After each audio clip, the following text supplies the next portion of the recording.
Are Prismatic Evolutions pull rates that bad? Since the release of this set, there have been countless videos, posts, and just plain despair about how bad pull rates are in Prismatic Evolutions, all sprinkled with the occasional god pack. I managed to get some product, and in this video, we'll see for ourselves. Hey everyone, welcome to the Collecting Rod. Today, we're gonna take a look at the Prismatic Evolutions set and how well did I do opening the product I got. People are saying pull rates for this set are terrible, and I'm not gonna lie, I was a bit scared going in. But let's see if I got lucky. I got 2 ETBs. The first one I got from Smith's, and I was able to pre-order that back in November. Smith's is a toy superstore here in the UK, by the way. The other ETB I got from Game on release day, actually. I woke up and saw a post on Reddit saying that they were in stock, so I went to the website and lo and behold, they were. Not only that, but I also got a poster collection. So in total, I think that was about 21 booster packs that I decided to rip. So, was it worth it? Before getting into what I got, let's take a look at the cards I was chasing first. So the big one for me was the Sylveon Secret Rare. I know everyone is crazy about the Umbreon, but it was never my favorite, and I like the art in the Sylveon much better. Then of course I would be happy with any of the other big chase cards, but I wouldn't be super sad if I didn't get them. Same thing with the X's. I'd really like to get all of those for a page in my EV binder. Then after that, I really want to get any version of the Espeon Umbreon holo cards. If I get the Master Ball ones, that would be awesome, but honestly, I just want any version of them.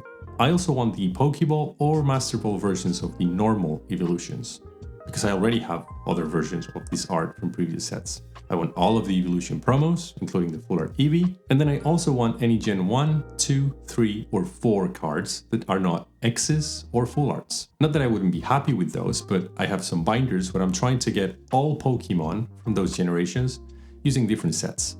So every time I get some bulk with Pokemon from these generations, I get very excited. Lastly, I'm also filling a page in my binder with holo energies, which is weird, but it's my binder and I can do what I want. And the ones that I'm missing are the Fire Energy, Psychic Energy, and Darkness Energy. These are all the cards I'm chasing. Before we start, let's just remove the color from them so we know we don't have them, and we'll try to complete this chase bingo, I guess. Let's start with the cards I got from the poster collection. Those were only 3 packs, but right away we can cross 3 of the cards, which are the promos for Jolteon, Vaporeon, and Flareon. And I honestly think this poster collection was worth it just because of those promos. For the bull cards, we got Execute and Executor, Goldeen, we got Dunsparce, Houndoom, Suicune, and Pupitar from Gen 2, and then we got Hippopotas and Bronzong from Gen 4. The rest of the bulk were cards from generations I don't collect for, and then support cards that I also don't really care for that much. Now, some of these Pokemon I already have in my binder, but I still like to get them because I like to change them from time to time, and having different arts to choose from is really nice. In the rares category, I got a reverse holo Duskull from Gen 3 and a reverse holo Baniri from Gen 4. The rest of them, again, I don't care much for, but I did get a Roaring Moon holo that looks pretty cool.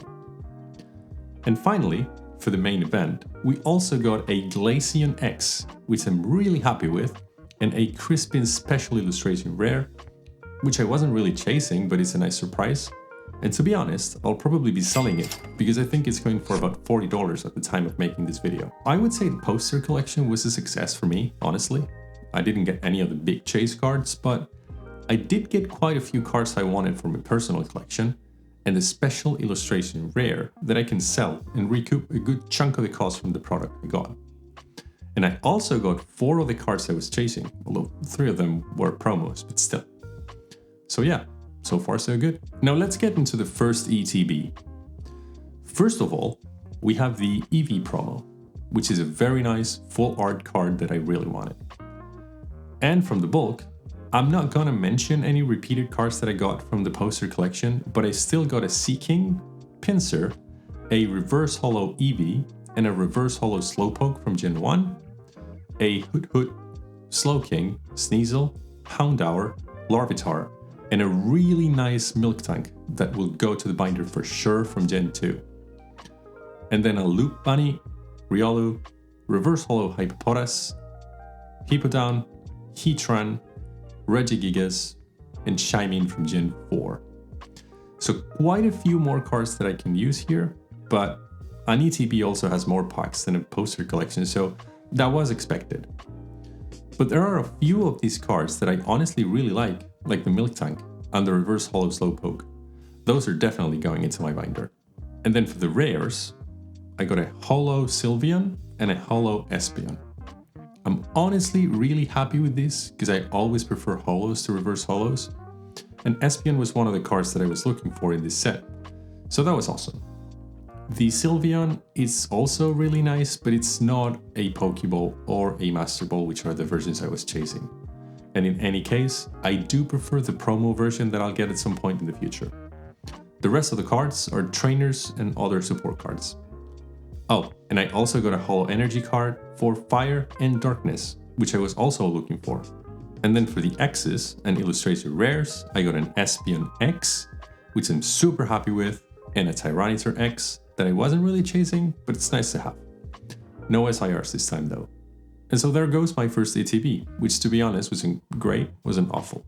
Just 2 X's and no SIRs. But for me, honestly, it wasn't that bad just because I collect more of the generic stuff that other people would just throw away. So on that front, I was fine. But yeah, I can understand how someone would be really frustrated with these results.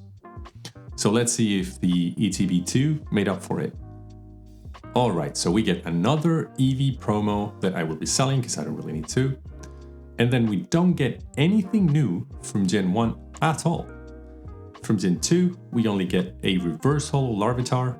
For Gen 3, we actually get a Master Ball Dusclops, which is not the best card to get as a Master Ball Holo, but I'll take it.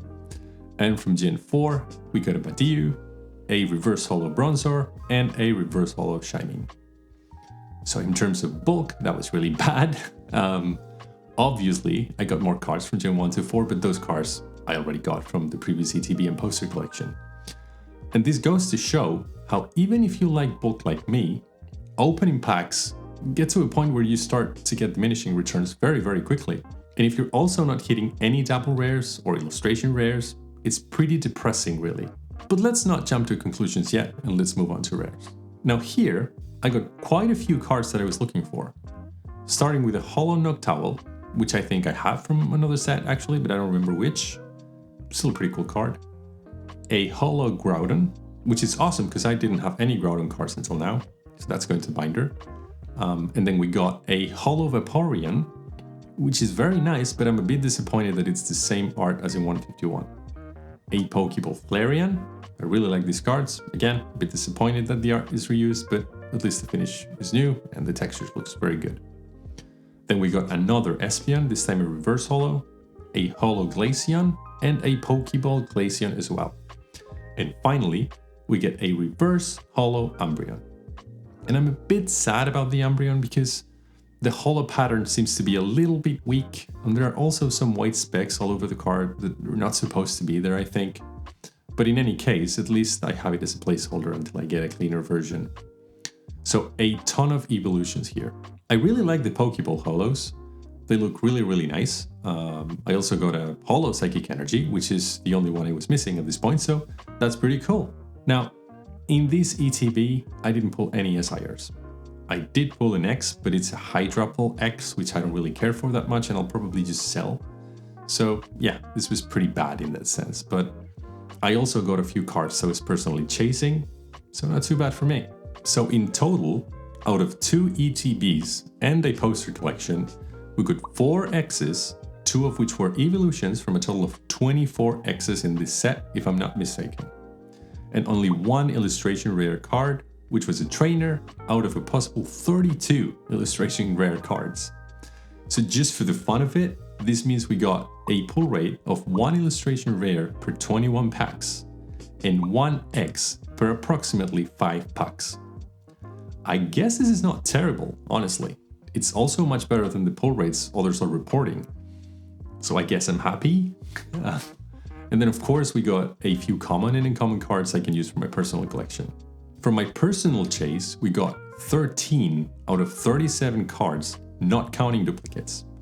and a total of 36 common, uncommon, and rare cards that I can use for my personal collection as well.